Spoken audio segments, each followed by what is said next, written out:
नमस्कार दोस्तों, मैं Parasnath live high study IAS में आपका स्वागत है। आज हम लोग आगरा यूनिवर्सिटी के बीएड सेकेंड ईयर एग्जाम 2024-25 जो 20 मई 2025 से एग्जाम होने जा रहा है, उसके लिए पेपर 201 अर्थात ज्ञान एवं पाठ्यक्रम या नॉलेज एंड करिकुलम का ध्यान रखना। यूनिट 5 ज्ञान के निर्माण के लिए शिक्षक एवं प्रधानाचार्य की भूमिका का प्रैक्टिस सेट 9 हल करेंगे। इसके लगभग 100 प्रश्न हैं, तो आप लोग प्रश्नों को पूरा देखिएगा। दोस्तों, प्रश्नों पर आएँ लेकिन उससे पहले प्लीज़ आप लोग वीडियो को लाइक और शेयर कीजिए, सभी लोगों को प्राप्त हो सके। पेपर 201 ज्ञान एवं पाठ्यक्रम यूनिट 5 ज्ञान के निर्माण के लिए शिक्षक एवं प्रधानाचार्य की भूमिका, इसका पार्ट 2 हल करेंगे। पार्ट 1 हम लोग हल कर चुके हैं। यह प्रैक्टिस सेट 9 है, ठीक है। प्ले लिस्ट में जाएंगे 201, इस जगह पे क्लिक करेंगे। डिस्क्रिप्शन में अगर आप जाएंगे तो इस जगह पे क्लिक करेंगे, सारे पेपर आपको इस प्रैक्टिस सेट का क्रम से मिल जाएगा। फिर आप प्लेलिस्ट में जाकर भी देख सकते हैं। जस्ट इसके नीचे link of playlist all paper दिया गया है, वहाँ पर यदि आप क्लिक करेंगे तो सारे पेपर की सारी वीडियो क्रम से मिल जाएगा, ठीक है। समय बहुत कम है, तो आप लोग बार बार पढ़िए, रिवीजन कीजिए, जिससे अच्छे नंबर आए, ठीक है। क्लियर है? आइए देखते हैं प्रश्नों को, लेकिन प्लीज़ वीडियो को लाइक और शेयर कीजिए। कॉलेज ग्रुप पे जो भी फ्रेंड आपके बीएड कर रहे हैं, जिससे सभी को लाभ हो सके। कई बच्चे हैं उनको पता भी नहीं चल पाता है, ठीक है, जिससे सभी लोगों को लाभ प्राप्त हो सके। पहला प्रश्न है, छात्र सर्वोत्तम सीखते हैं ए सुनकर, बी पढ़कर, सी करके, डी देखकर। सही जवाब हो जाएगा सी करके। छात्र सर्वोत्तम सबसे अच्छा कैसे सीखते हैं? करके, जैसे प्रैक्टिकल हो, सबसे बेहतर तरीका है सीखने का। अगला प्रश्न है, एक श्रेष्ठ अध्यापक वही है जो ए छात्रों के सर्वांगीण विकास में संलग्न रहता है, बी विद्यार्थियों में सर्वप्रिय हो, सी प्रधानाचार्य का पिट्ठू, और डी इनमें से कोई नहीं। सही जवाब हो जाएगा ए छात्रों के सर्वांगीण विकास में संलग्न रहता है। अगला प्रश्न है, शिक्षण में छात्रों की सहभागिता निर्भर होती है ए कक्षागृह के आकर्षण होने पर, बी छात्रों में उत्साह लाने पर, सी शिक्षण विधि पर, डी शिक्षक की विद्वता पर। सही जवाब हो जाएगा 3 का सी शिक्षण विधि पर। अगला प्रश्न है, शिक्षण एवं सीखना होते हैं एक केवल कक्षा के कमरे में, बी कक्षा के कमरे व घर दोनों में, सी केवल घर में, डी इनमें से कोई नहीं। सही जवाब हो जाएगा बी कक्षा के कमरे व घर दोनों में। अगला प्रश्न है, शिक्षक सफल होता है जबकि ए विद्यार्थी उसका सही सदुपयोग कर पाते हैं, बी विद्यार्थी नौकरी कर पाते हैं, सी विद्यार्थी परीक्षा पास कर लेते हैं, डी विद्यार्थी जब अपना नाम ऊंचा कर लेते हैं। शिक्षक सफल होता है जब कि सही जवाब हो जाएगा ए विद्यार्थी उसका सही सदुपयोग कर पाते हैं। अगला प्रश्न है, विद्यार्थियों की रुचि को बनाए रखने के लिए शिक्षकों को क्या करना चाहिए? ए प्रश्न पूछना, बी कहानी सुनाना, सी चर्चा, डी भाषण सुनाना। तो विद्यार्थियों की रुचि को बनाए रखने के लिए शिक्षक को क्या करना चाहिए? सही जवाब हो जाएगा ए प्रश्न पूछना चाहिए, ठीक है। अगर संभव हो तो कोई दिक्कत नहीं, तो आप लोग प्रश्नों का जवाब देते रहें, इससे क्या होगा, आपको प्रश्न याद होता जाएगा, आप साथ में बने रहेंगे। गलत होगा तो कोई बात नहीं, ठीक है। प्रश्न है, शिक्षण एक प्रक्रिया की भांति सम्मिलित करता है एक केवल विद्यार्थी, बी विद्यार्थी एवं शिक्षक, सी विद्यार्थी शिक्षक एवं माता, डी इनमें से कोई नहीं। सही जवाब हो जाएगा 7 का ध्यान रखना, बी विद्यार्थी एवं शिक्षक। अगला प्रश्न है, आपकी राय में शिक्षण को कैसी प्रक्रिया मानना चाहिए? ए अध्यापक केंद्रित, बी समुदाय केंद्रित, सी छात्र केंद्रित, डी संरक्षक केंद्रित। सही जवाब हो जाएगा 8 का ध्यान रखना, सी छात्र केंद्रित। अगला प्रश्न है, निम्नलिखित में से किस शिक्षण विधि को आप अच्छा मानते हैं? ए व्याख्यान, बी प्रश्नोत्तर, सी नोट्स लिखना, डी इनमें से कोई नहीं। सही जवाब हो जाएगा बी प्रश्नोत्तर। अगला प्रश्न है, निम्नलिखित में से कौन सी शिक्षण विधि आपकी राय में सर्वश्रेष्ठ है? ए नोट देना, बी व्याख्या देना, सी व्याख्या एवं नोट्स का सम्मिलित रूप, डी सामूहिक परिचर्या। सही जवाब हो जाएगा 10 का सी व्याख्या एवं नोट्स का सम्मिलित रूप। अगला प्रश्न है, बीएड समाप्त करने के बाद आप क्या पसंद कर देंगे? ये घर के पास के विद्यालय में पढ़ाएंगे, बी सरकारी नौकरी प्राप्त करेंगे, सी कहीं भी शिक्षण कार्य करेंगे, डी व्यवसाय करेंगे। सही जवाब हो जाएगा सी कहीं भी शिक्षण कार्य करेंगे, ठीक है। बीएड करने लोग पूछते हैं बीएड करने के बाद क्या करोगे, तो कहीं भी शिक्षण कार्य करेंगे किसी विद्यालय में। अगला प्रश्न है, सीखना एक प्रक्रिया है जो, सही जवाब हो जाएगा 12 का सी प्रत्येक स्थान और प्रत्येक समय होती है। अगला प्रश्न है, अध्यापक कार्य को प्रभावशाली बनाने हेतु अध्यापक को क्या करना चाहिए? ए. नोट्स लिखना, बी. व्याख्यान देना, सी. समझाना, डी. पाठ को छात्रों के सहयोग से समझाना चाहिए। सही जवाब हो जाएगा डी. पाठ को छात्रों के सहयोग से समझाना चाहिए। अगला प्रश्न है, आप बीएड क्यों करना चाहते हैं? ए. यह सबसे सरल सोर्स है। बी. क्योंकि यहाँ पर सरल रहेगा, ठीक है, क्योंकि मेरे अभिभावक यह चाहते हैं। सी. शिक्षण में मुझे रुचि है। डी. इसमें सफल होना सरल है। ठीक है, तो बीएड आप क्यों करना चाहते हैं? सही जवाब हो जाएगा सी. शिक्षण में मुझे रुचि है। अगला प्रश्न है, किसी भी राष्ट्र का सामाजिक उन्नति निर्भर करती है ये अच्छी शिक्षक व्यवस्था पर, भी अच्छे नेता पर, सी. स्त्रियों की उन्नति पर, डी. इनमें से कोई नहीं। सही जवाब हो जाएगा 15 का ए. अच्छे शैक्षिक व्यवस्था पर। किसी भी राष्ट्र की सामाजिक उन्नति निर्भर करती है, तो सही जवाब हो जाएगा ए. अच्छी शैक्षिक व्यवस्था पर। किसी भी देश में देखिए, अगर हेल्थ और एजुकेशन तो बेहतर हो जाए तो वहाँ मैक्सिमम जो आपको निर्धनता होती है, फिर गरीबी कहते हैं, या फिर और भी चीज़ें दूर हो जाती हैं। ठीक है, अगला प्रश्न है, अध्यापन व्यवसाय में संलग्न व्यक्ति ये निर्धन परिवार से होता है। बी. संकीर्ण विचारधाराओं के होते हैं। सी. उच्च व्यक्तित्व के धनी होते हैं। डी. धनी परिवारों के होते हैं। सही जवाब हो जाएगा 16 का सी. उच्च व्यक्तित्व के धनी होते हैं। अगला प्रश्न है, 19वीं शताब्दी 1882 ईस्वी तक में कौन सी शिक्षण प्रणाली थी? ए. छात्राध्यापक प्रणाली, बी. अध्यापक प्रशिक्षण, सी. उपयुक्त दोनों, डी. में से कोई नहीं। सही जवाब हो जाएगा 17 का, ध्यान रखना ए. छात्राध्यापक प्रणाली। अगला प्रश्न है, छात्रों में स्वाध्याय का विकास करने हेतु क्या करना उचित होगा? तो ए. स्वाध्ययन के महत्व पर भाषण देना, बी. छात्रों की रुचि अनुसार पाठ सामग्री देना, सी. विद्यालय में स्वाध्ययन हेतु स्थान की व्यवस्था, डी. उपयुक्त सभी बातों पर ध्यान रखना चाहिए। सही जवाब हो जाएगा 18 का डी. उपयुक्त सभी बातों का ध्यान रखना चाहिए। अगला प्रश्न है,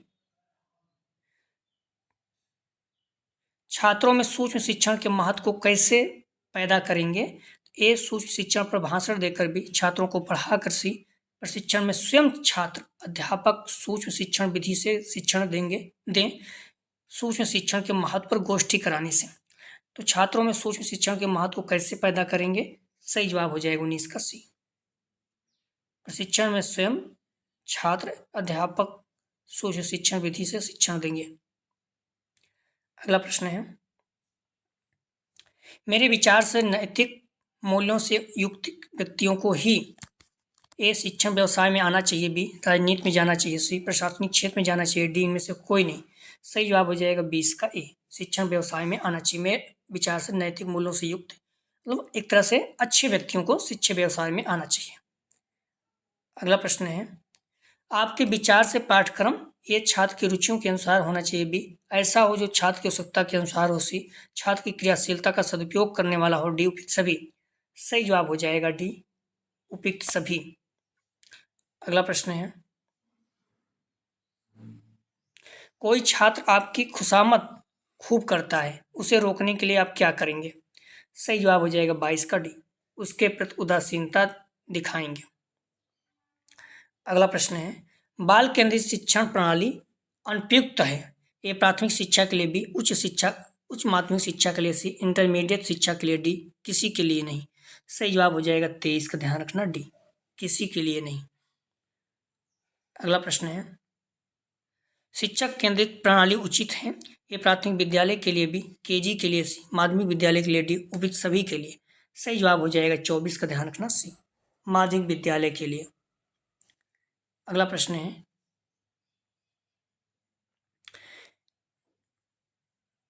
शिक्षक केंद्रित शिक्षण प्रणाली में छात्र होते हैं ये मात्र श्रोता, भी. श्रोता एवं वक्ता दोनों, सी. न तो श्रोता न वक्ता, डी. इनमें से कोई नहीं। सही जवाब हो जाएगा 25 का ए. मात्र श्रोता। अगला प्रश्न है, शिक्षक केंद्रित शिक्षण प्रणाली में प्रधानता होती है ये बच्चों की, भी. प्रधानाचार्यों की, सी. शिक्षकों की, डी. उपयुक्त सभी की। सही जवाब हो जाएगा 26 का सी. शिक्षकों की। अगला प्रश्न है, विद्यालय में कौन सी शिक्षण प्रणाली प्रचलित है? ये बाल केंद्रित शिक्षण प्रणाली, बी. शिक्षक केंद्रित शिक्षण प्रणाली, सी. उपयुक्त दोनों, डी. में से कोई नहीं। सही जवाब हो जाएगा 27 का सी, बाल केंद्रित शिक्षा प्रणाली, शिक्षक केंद्रित शिक्षा प्रणाली। अगला प्रश्न है, प्राथमिक कक्षाओं में स्त्रियों का अध्यापन कार्य करना अच्छा है क्योंकि। सही जवाब हो जाएगा 28 का ए, वे मां का स्थान ले लेती हैं। अगला प्रश्न है, कुछ वर्षों बाद किताबों को बदलना चाहिए क्योंकि ए, उसी किताब को पढ़ाते पढ़ाते शिक्षक उगता जाते हैं अर्थात उब जाते हैं। बी, लेखक को लिखने का अवसर मिलना चाहिए। सी, इससे नई किताबों में अधिक चित्र होंगे। सी, इससे ज्ञान में वृद्धि होती है। सही जवाब हो जाएगा 29 का डी, इससे ज्ञान में वृद्धि होती है। अगला प्रश्न है, कोई भी अध्यापक तभी अपने लक्ष्य में सफल होगा जब वह ए, छात्रों को अनुशासन में रख सके। बी, छात्रों को अपने शिक्षण से प्रभावित कर सके। सी, समय से कक्षा में आए। डी, छात्रों के हित को ध्यान में रखे। कोई भी अध्यापक तभी अपने लक्ष्य में सफल होगा जब वह। सही जवाब हो जाएगा 30 का डी, छात्रों के हित को अपने ध्यान में रखे। अगला प्रश्न है, प्रधानाध्यापक के रूप में आपको अपने अध्यापक के घर जाना चाहिए। ए, आमंत्रित करने पर समारोह में। बी, मुक्त की चाय पीने से। संकट के समय, स्वेच्छा से। डी, इनमें से सभी। सही जवाब हो जाएगा 31 का ए, आमंत्रित करने पर समारोह में। अगला प्रश्न है, नेतृत्व का घटक है। ये नेता, बी, कार्य, सी, समूह। डी, उपयुक्त सभी। सही जवाब हो जाएगा 32 का डी, उपयुक्त सभी। अगला प्रश्न है, नेतृत्व गुण के लिए आवश्यक है। ए, पर्याप्त धन। बी, सामाजिक परिपक्वता। सी, सुंदरता। डी, उच्च बौद्धिक योग्यता।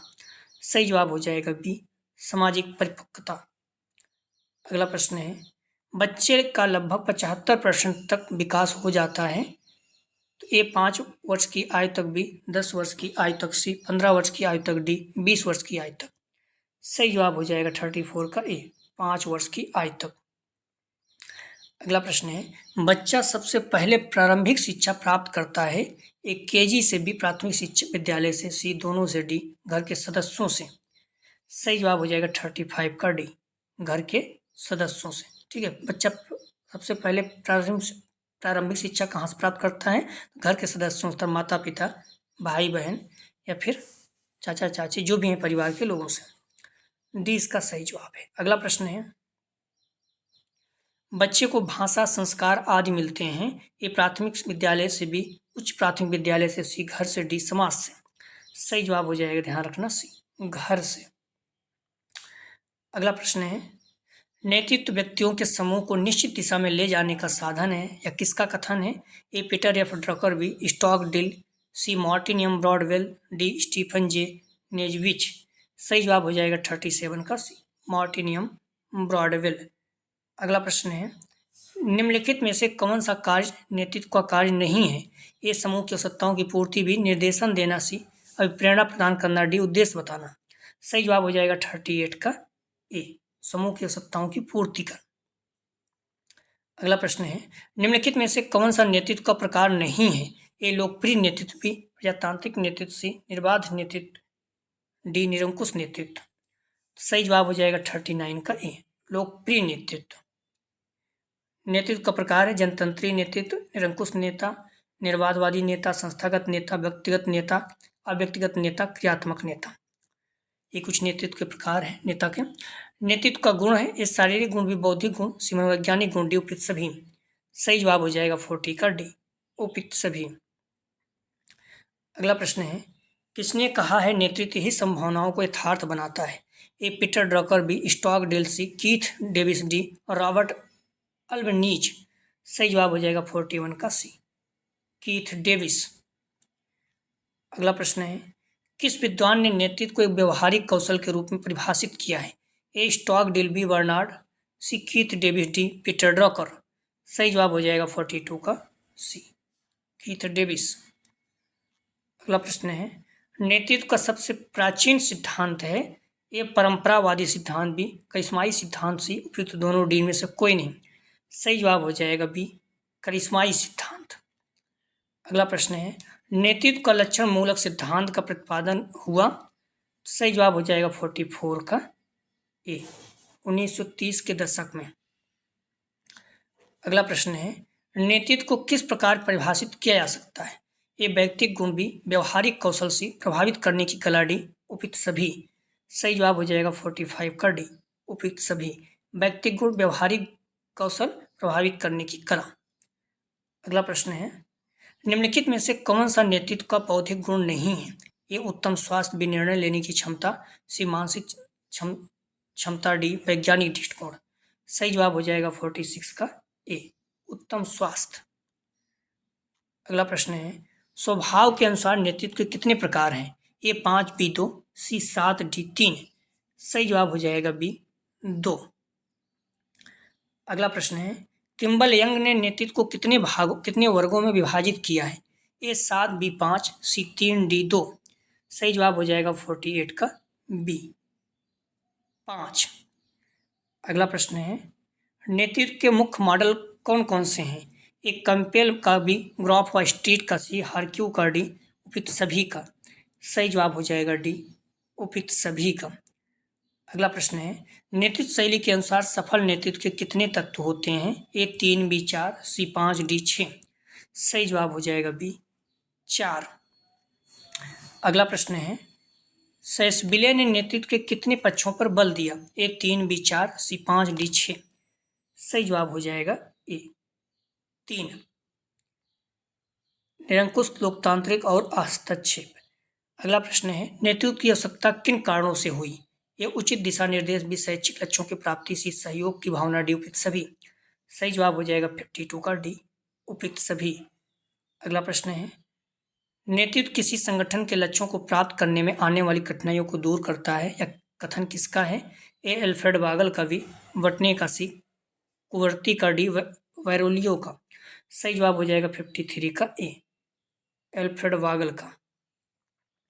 अगला प्रश्न है छात्रों में अनुशासन बनाए रखने के लिए उनसे प्रश्न पूछेंगे भी छात्रों को शोर करने में से रोकेंगे सी छात्रों में नियमों का पालन कराएंगे डी छात्रों पर उत्तरदायित्व सौंपेंगे। सही जवाब हो जाएगा 54 का डी छात्रों पर उत्तरदायित्व सौंपेंगे। अगला प्रश्न है अनुशासन के मामले में एक कक्षा आपको परेशान कर रही है, आपको चाहिए कि। सही जवाब हो जाएगा सी अन्य शिक्षकों की विधियों का अध्ययन करें कि अन्य शिक्षक कैसे कक्षा को नियंत्रित करते हैं।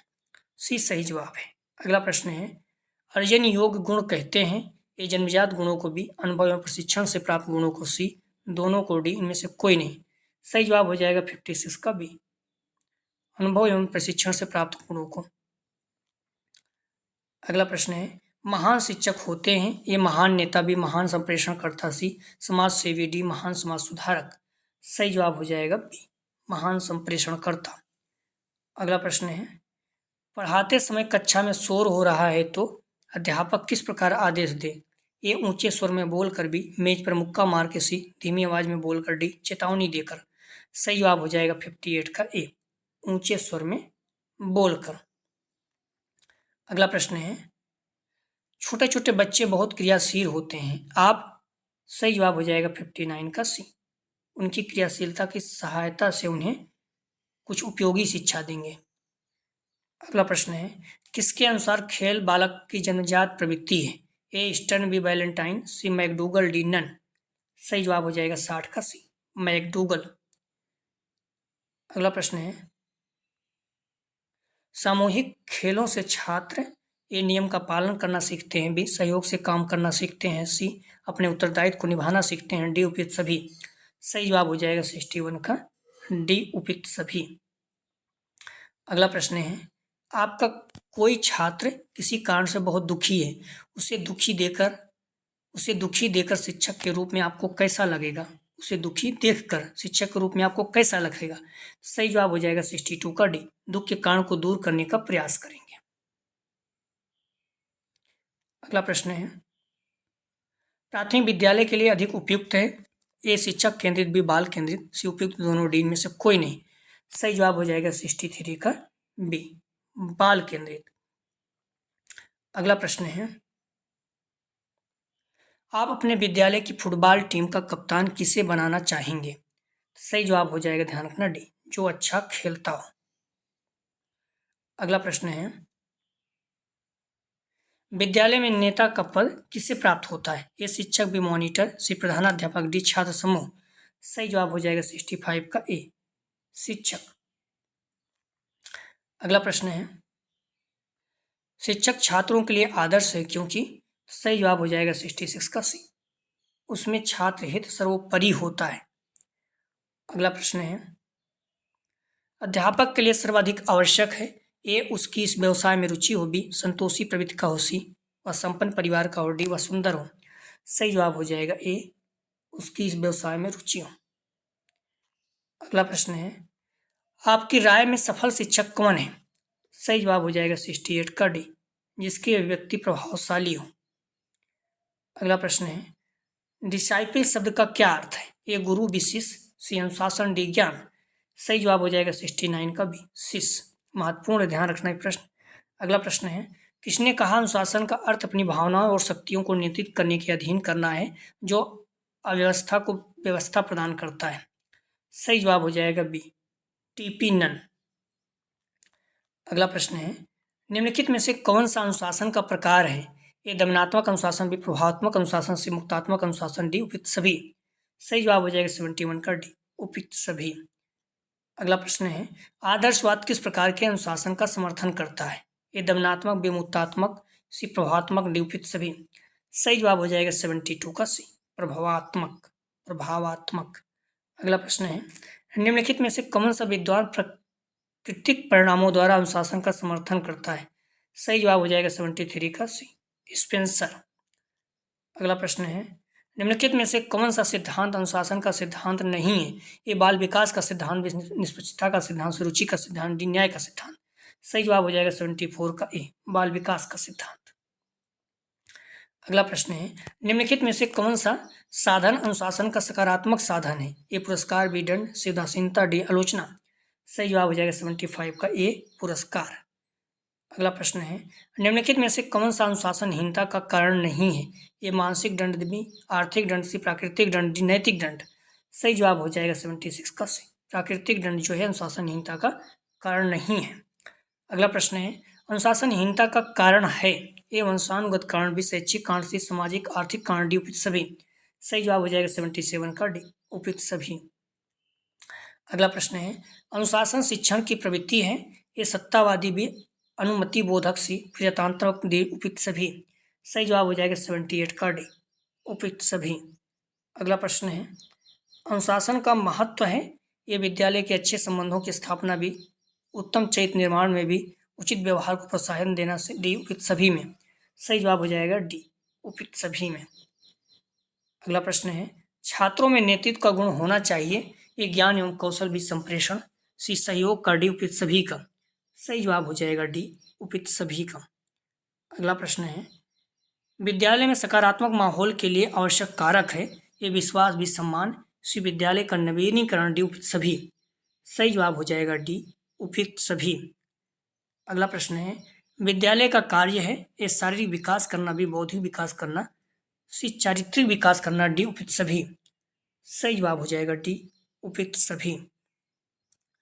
अगला प्रश्न है, कौन सी विचारधारा बालकों को शिक्षा के केंद्र बिंदु मानती है?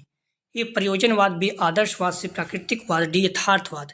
कौन सी विचारधारा बालकों को शिक्षा का केंद्र बिंदु मानती है? सही जवाब हो जाएगा ए, प्रयोजनवाद। अगला प्रश्न है, अनुशासनहीनता का उपचार किया जा सकता है? तो ए योग्य शिक्षकों की नियुक्ति द्वारा भी, उपयुक्त पाठचर्या से भी, सी उत्तम भौतिक वातावरण का निर्माण करके, डी उपयुक्त सभी। सही जवाब हो जाएगा T4 का डी, उपयुक्त सभी।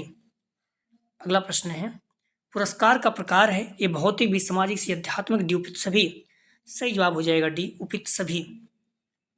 अगला प्रश्न है, अमूर्त पुरस्कार है? ये बालक के प्रति दृष्टि, भी छात्रवृत्ति, सी प्रमाण पत्र, डी पुस्तक। सही जवाब हो जाएगा 86 का ए, बालक के प्रति दृष्टि। अगला प्रश्न है, मूर्ति पुरस्कार नहीं है? मूर्त पुरस्कार नहीं है, ते प्रशंसा, भी छात्रवृत्ति, सी सुविधाएं, डी प्रगति। सही जवाब हो जाएगा 87 का डी, प्रगति। प्रगति जो है ये मूर्त पुरस्कार नहीं है ये, ठीक है। बाकी प्रशंसा, छात्रवृत्ति और सुविधाएं ये मूर्त पुरस्कार है, डी इसका सही है, ध्यान रखना। 87 है प्रश्न, मूर्त पुरस्कार नहीं है, ध्यान तो मूर्त मूर्त मतलब मूर्त पुरस्कार नहीं है, तो इसका सही जवाब 87 का हो जाएगा, ध्यान रखिएगा आप लोग, ये हो जाएगा। ठीक है, ये प्रशंसा की प्रशंसा क्या है, मूर्त पुरस्कार नहीं है, ये अमूर्त है। मूर्त मतलब जो दिखाई दे, जैसे छात्रवृत्ति सुविधाएं प्रगति, ये क्या है, दिखाई देती मूर्त। लेकिन अमूर्त मतलब जो दिखाई नहीं, जैसे प्रशंसा, किसी की प्रशंसा कर रहे हैं तो ये क्या है, अमूर्त पुरस्कार है। ठीक है, खुश हो जाएगा, मोटिवेट हो जाएगा।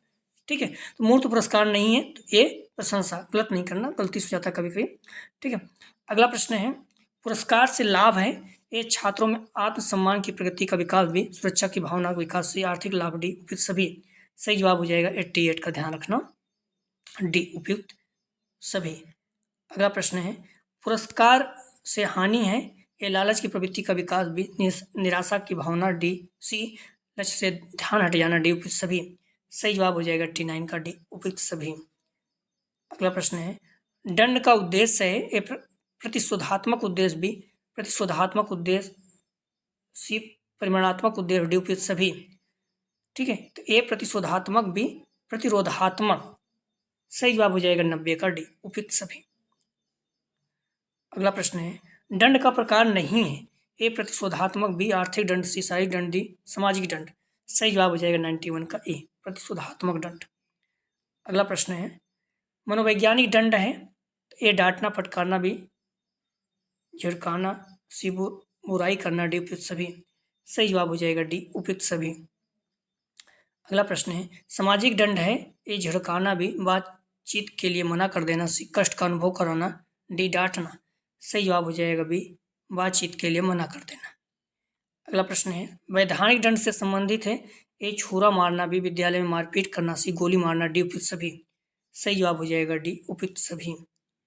अगला प्रश्न है, रूसो किस दंड के समर्थक थे, ये मानसिक दंड भी आर्थिक दंड सी प्राकृतिक दंड नैतिक दंड। सही जवाब हो जाएगा सी प्राकृतिक दंड।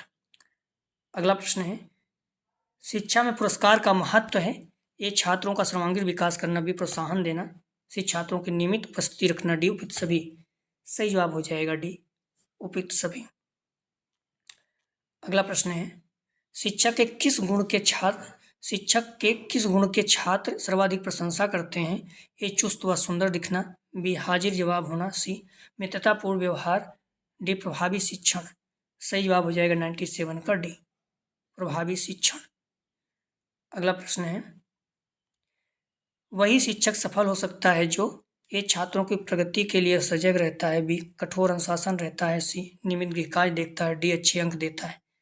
सही जवाब हो जाएगा ए छात्रों की प्रगति के लिए सजग रहता है। अगला प्रश्न है, छात्रों में सद्गुणों का विकास कैसे किया जा सकता है। सही जवाब हो जाएगा 99 का, सी सद्गुणी छात्रों को पुरस्कृत करके। अगला प्रश्न है, संवेग विहीन व्यक्ति को माना जाता है, ए विद्वान बी पशु सी ईश्वर डी उपयुक्त सभी। सही जवाब हो जाएगा बी पशु। कुछ प्रश्न इसका जवाब आप लोग दे सकते हैं, एग्जाम में आ सकता है। ये शैक्षिक पर्यवेक्षण का पहला शैक्षिक पर्यवेक्षण का नवीनतम रूप कैसा है, ए एकतांत्रिक लोकतांत्रिक सी हस्तक्षेप रहित डी उपयुक्त इनमें से कोई नहीं। शैक्षिक पर्यवेक्षण का नवीनतम रूप कैसा है। अगला प्रश्न है, किसी संगठन में शैक्षिक पर्यवेक्षण किसके द्वारा किया जाता है, ये प्रबंधन भी प्रधानाचार्य से अध्यापक डी में से कोई नहीं। अगला प्रश्न है, जनरल लेजर किस प्रकार का अभिलेख है, ये सामान्य भी शैक्षिक सिवृत्ति डी में से कोई नहीं। अगला प्रश्न है, पाठ्यक्रम सागामी क्रियाएं आधारित है, एक क्रिया के सिद्धांत विरुचि के सिद्धांत से नियोजन के सिद्धांत डी उपयुक्त सभी। अगला प्रश्न है, शैक्षिक पर्यवेक्षण का नवीनतम रूप कैसा है, एक तांत्रात्मक भी लोकतांत्रिक सी हस्तक्षेप रहित डी में से कोई नहीं। आप लोग डिस्क्रिप्शन में जाएंगे, लिंक आप +201 इस यहाँ पे क्लिक करेंगे, पेपर की सारी वीडियो क्रम्स मिल जाएगा, फिर प्लेलिस्ट में जाकर देख सकते हैं। अगला जो प्रैक्टिस सेट हम लोग हल करेंगे यूनिट 5 का पार्ट 3, ठीक है, तीसरा। तो प्लीज़ आप लोग वीडियो को लाइक और शेयर कीजिए। कॉलेज ग्रुप पे जो भी फ्रेंड आपके बीएड कर रहे हैं, फर्स्ट ईयर वाले बच्चे उन्हें भी चैनल के बारे में बताइए, जो हम लोग री एग्जाम के लिए प्रैक्टिस सेट हल किए थे, आज भी उतना ही महत्वपूर्ण है। ठीक है, तो प्लीज़ वीडियो को लाइक और शेयर कीजिए। वीडियो देखने के लिए धन्यवाद दोस्तों।